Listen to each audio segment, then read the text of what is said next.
Welcome back to Subnautica Below Zero. I'm hoping this is going to be our final episode. We're headed to the Architect Phase Gate facility, and we've reconstituted Alan's body, gotten him out of our head, and so this is probably the last step. I don't know. This game could still surprise me. There could be some kind of weird twist, and it could take a little longer. But if everything goes the way I expect it to, we're looking at the end of the game, which is exciting. I've been playing this game for weeks now, sort of on and off on the stream, and it's been overall like a really interesting and exciting and compelling experience. So I'm happy for every minute we've spent. I'm not actually sure which episode this is going to be. My playthrough of the previous Subnautica, the original Subnautica, took me about 31 episodes. This one is under 30. I think I'm in the mid-20s, but I think spent more time sort of stocking up resources and stuff like that between sessions. So I don't know. I think this game might be slightly shorter than the other one, but not by a huge margin. And definitely they've got, a nice variety of biomes and environments and challenges here. Like this game is definitely a worthy entry in the series. I'm glad that I bought it.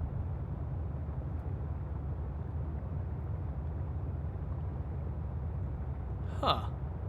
Cog says at one time, so in the last episode, I was taking apart my sea truck so that I could fit it into tight spaces. Cog says that he actually one time got the sea truck completely stuck somewhere, a long 5-piece sea truck, and ended up having to take it apart piece by piece to get it out. That is a good point, though. I'm really glad that they, if they're going to give you a big vehicle like this, letting you take it apart to sort of piece it out of a place sounds like a good idea. Ranithcord points out that I probably also played the other game a little bit more slowly because I spent so much time just learning the basics.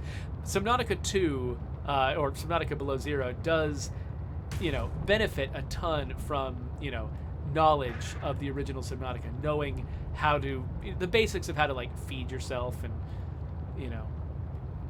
wet your whistle, things like that. Why did I put a WH at the beginning of the word wet? I know what the word wet means. It's spelled without an H. Okay. So I believe that, this is where I found sort of the last piece explaining my sister's life, if I'm remembering the spot right.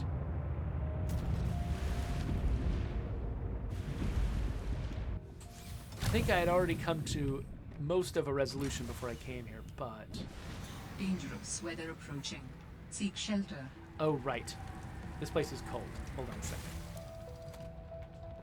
Let's grab our cold suit. That's power. Cold weather.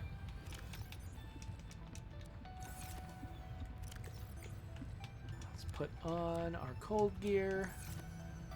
And then drop off our other equipment.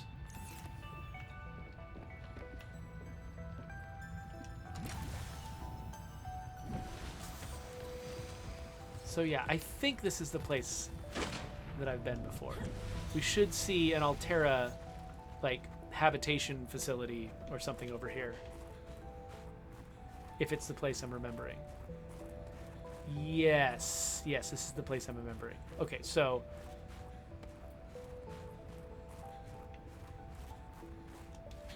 yeah, so the Phase Gate facility was over here. I think this might actually be what they were researching, was the Phase Gate facility. Question is, how do I get there? Is this the route?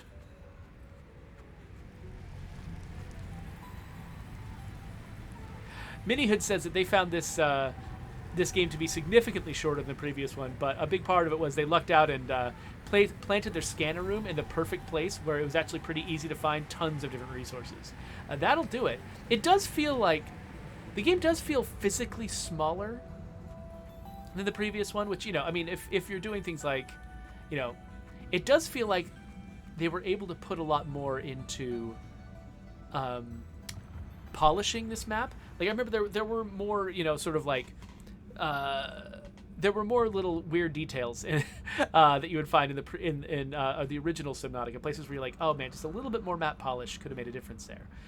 This one, exploring the map, it does feel a lot more polished, but the cost of that is if you're going to have the same team build a new map and have it be more polished in about the same time frame, it means you make the map smaller.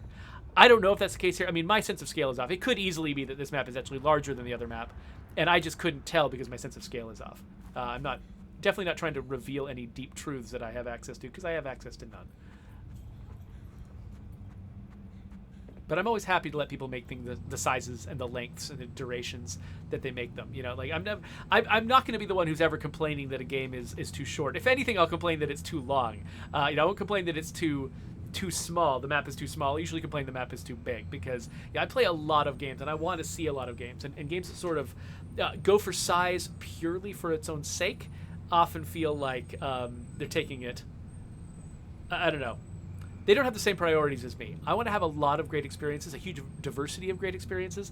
But I realize, I mean, for some players, for instance, especially if you've got, like limited money that you can devote to buying video games, sometimes you only want to buy 1 or 2 video games a year and have that game last you the whole time. And so it's tough because you've got such a diverse audience. It's like some people want a game that's incredibly long, that it's just going to take their attention for a really, really long time and entertain them for a really, really long time. And some people want to blast through a bunch of different games and don't want each one to be dominating. And trying to come up with sort of the right way to scale a game so that it is entertaining and feels valuable to all of those different players is really, really hard. One reason why I think you see a lot of games made almost entirely out of side content, like modern Assassin's Creed games, where there's just so much to do, because if you want to just blast through the story, get through it, and see the end, you can. But if you want to spend ages and ages playing the game, that is also an option.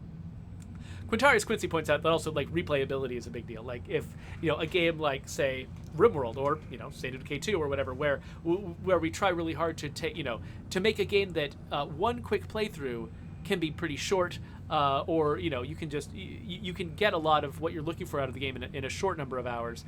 But if you want to just keep playing it forever, there's nothing stopping you. The game is flexible enough, and each playthrough is different enough that you can do multiple short playthroughs and still feel like you're definitely getting your time's worth. So yeah, that's a really good point. All right. Are you preparing to leave, Alan? Yes. There is much to do.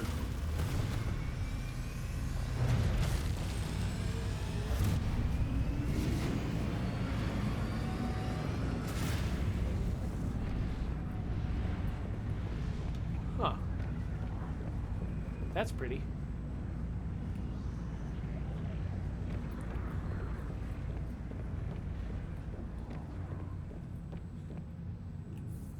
Do you still wish to leave with me?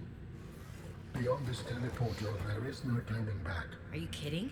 I can't pass up a chance to see where architects come from. Besides, I don't have another ride. I do not know what we will find there. The others may be sick or angry, if they live at all. Or you could find peace. Family. I hope you are right. Please complete any business you still have on this planet. Join me on the other side when you are ready to leave. All right. This does feel like a warning about the end of the game. So, no. Okay, that one succeeded. So we're going to save right here. If I want to end up reloading, that's where I want to do it. But let's see what's on the other side of this gate.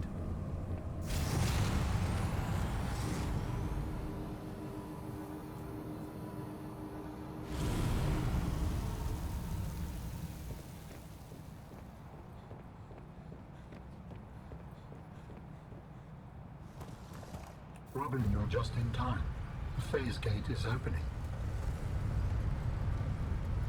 You've been hiding a phase gate here this whole time.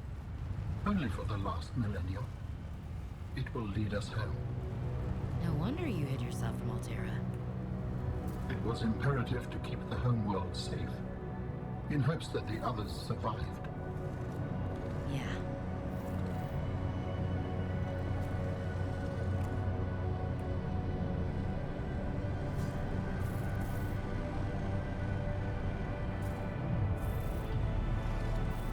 Will you help me prepare the ship? The energy masts must be moved into place. Well, this is different.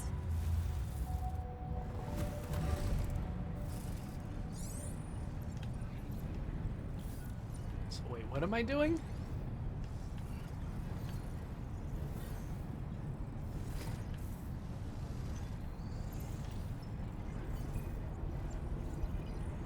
Oh, the energy masts. Okay, sure. That must be what this is?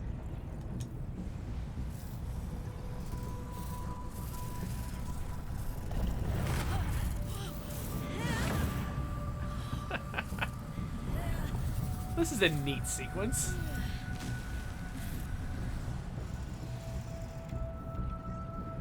Looks like we got another busted one over here.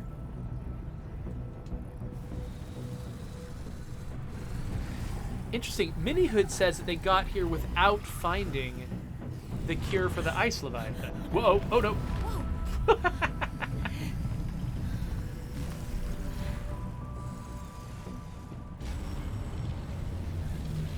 Very good. Return to me and I will initiate ship assembly.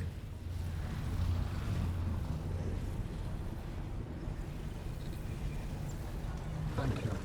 The masts are in place. The energy field is ready.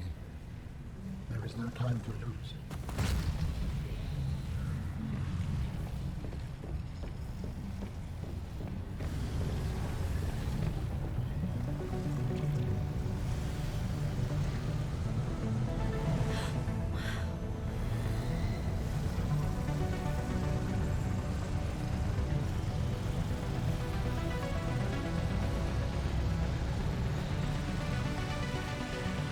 Huh.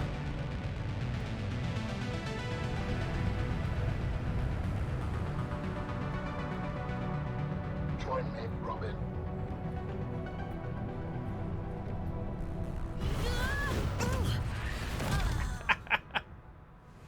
I apologize. The levitator was calibrated for heavier bodies.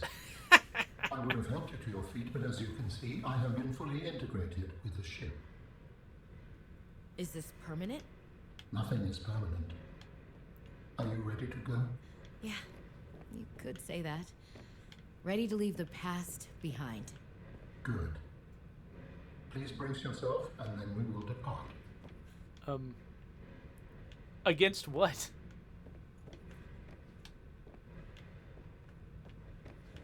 How should I brace myself? Oh, brace. Right here.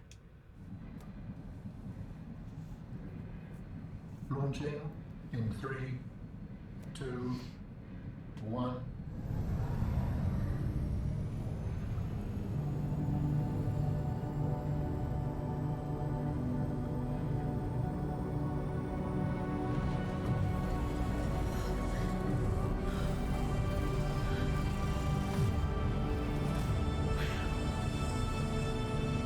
These animations are a lot of fun.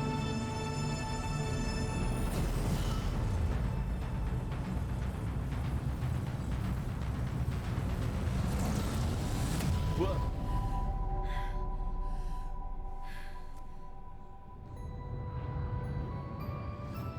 What will we find when we get there? If I am the last of my kind, I will experience the sorrow of 10,000 souls dimming.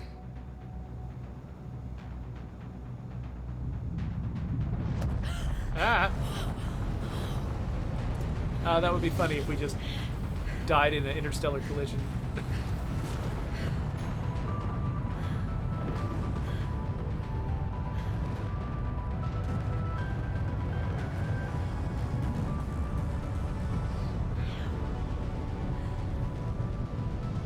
And if they survived?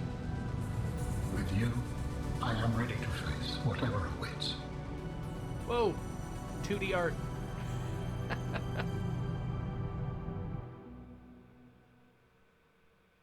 Alright, so is the next Subnautica, if there is a next Subnautica, gonna be... Whoa.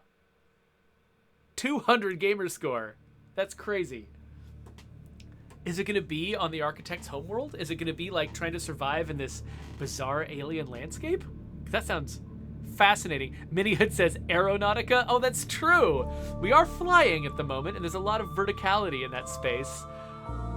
That would be interesting to do a Subnautica where sometimes you're swimming under the water, but sometimes you're flying in the air. As before, big shout out to Ben Prunty, who I believe is the one who composed. There it is. Composed the soundtrack. I'm a big fan of Ben Prunty. He's done. He did FTL and Into the Breach, which are both soundtracks I own and listen to.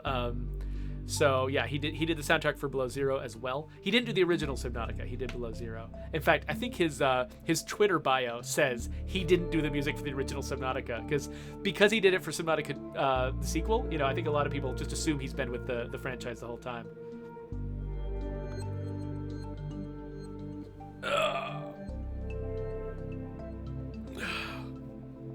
Man, all right, well, I definitely want to sit through the entire credits because, you know, all these people who worked on this game have earned our respect.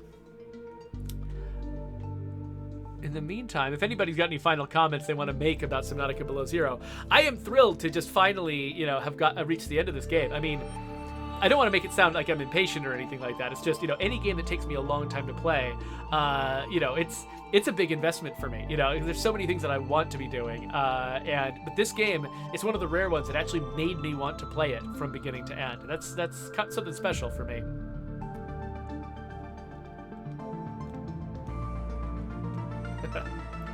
Yeah. Twisted Logic suggests that you know.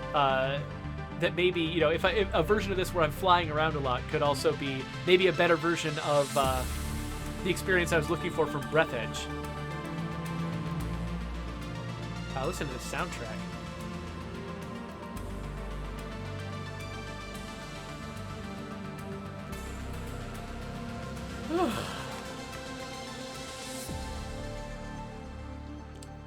Wow, check out all this localization. There's a ton of... Huh. I didn't actually see the heading of that. I assume those were localizers because they were all associated with different languages.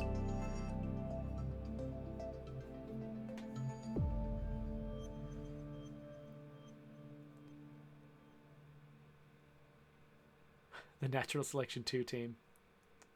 Production babies.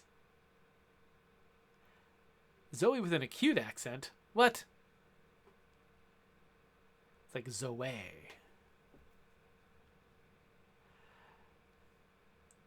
Those are some of the shortest game credits I've seen in a long time, especially for a game that's high profile. You can tell they really put the effort into keeping their team fairly small and live. So yeah, that was Subnautica Below Zero. I never did find the afterburner upgrade for my sea truck, but you know what? I did save right before I left. And I'm assuming that means I can reload the game anytime I want to and get back in there. Let's see. Yeah, I've got a save from 1:02 p.m., which is right before I did that. So great. So if I ever do want to go back and explore a little bit further, I can, and that will be nice.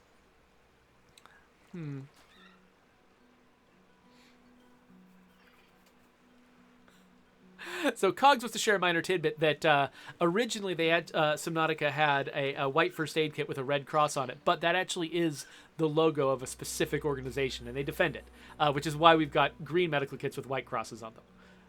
That's interesting, though. Yeah, I believe that a lot of the I don't know. So we've got Red Cross in a lot of like sort of Christian-dominated parts of the world, but I believe isn't there like a red crescent like in the Muslim world and a red Star of David in Israel and places like that? Like, is that all one organization that uses different identities based on the local dominant religion, or is it multiple organizations that are all just sort of keying off each other for their brand identity? I don't know. That's an interesting question. I feel like I should look it up now. Twisted Logic says that he's surprised that this game was made with Unity.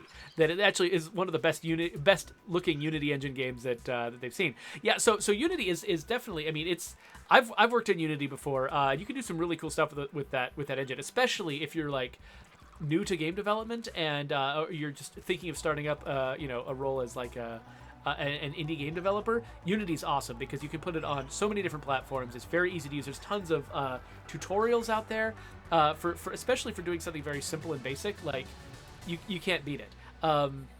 It's not an engine. It's an engine that mostly is pushing for usability and versatility, and it's not trying to be the one that is like blowing everyone's socks off when it comes to rendering ridiculous things you've never seen before. You've got folks like like Frostbite that are off trying to push those boundaries, Unreal trying a bunch of crazy stuff, but Unity's focus on just being extremely accessible is really, really valuable. So many of the indie games that I play that I really love were made on Unity, because anybody could pick it up, learn how to use it, and you can do a lot of really powerful stuff with it if you get a lot of experience. But even if you don't have a lot of experience, you can do a lot of good stuff with it just by following tutorials and things. So it's been a boon to the industry having that engine around.